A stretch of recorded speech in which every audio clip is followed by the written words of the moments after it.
from BorderReport.com is halfway through their 10-day journey. I'm Estefania Safer. And I'm Monica Cortez. They've been taking us to different locations each day as they travel the entire length of the U.S.-Mexico border. Columbus is one of the 3 places in New Mexico where people come and go across the border. It's also the spot Mexican rebel leader Pancho Villa attacked and killed U.S. soldiers and civilians.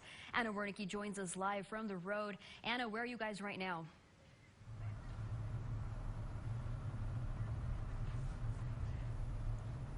Well, we actually just left you guys in El Paso, and we're on the road now.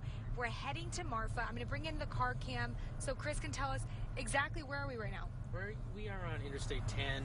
We're about 45, 50 miles east of El Paso and about 5 miles north of the U.S.-Mexico border. Yeah, that's Mexico right there, those mountains that you're looking at right now. But earlier today, we were in Columbus, New Mexico. It's a really small border town. It's also the site of the Battle of Columbus. And local businesses I spoke with actually said it's that history and relationship with Mexico that really drives nearly all of the tourism there.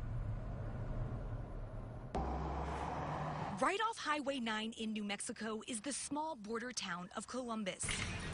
And one of the first faces to greet you is Irma. Come on, follow me. Irma Gonzalez has lived in Columbus for 30 years. She's the owner, operator, and head chef at Irma's.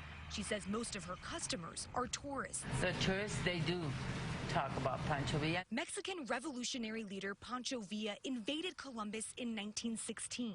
18 Americans were killed in the raid. But now, over 100 years later, Irma says people on both sides of the border consider him a hero. Because he's the only one that crossed the United States. And just down the street at the Los Milagros Hotel, pictures of Pancho Villa covered the wall. No one knows for sure why he raided. There's about 5 or 6 theories out there. Philip Skinner owns the hotel. He says once a year, Columbus celebrates the Battle of Columbus with their neighbors across the border. Palomas has a party for them, a dinner, and then those riders cross the border the next day. They get special permission to cross, and they ride up here, and there's a switching of flags. Columbus sits 3 miles from the border. You can't actually see the fence from in town where I am right now, and residents say they don't really talk about the wall much either. We don't talk about Trump. We don't talk about immigration. Skinner says his biggest concern is the border shutting down. Well, that would put me out of business, so that gets me, the blood pressure up a little bit.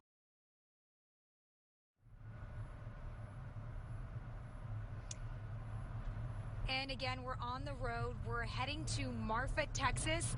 But one interesting thing that Skinner did tell me today was that the closest dentist to him is actually in Mexico. So he says a lot of U.S. residents actually cross the border to Mexico for their regular checkups. Live for BorderReport.com tour, I'm Anna Wernicke.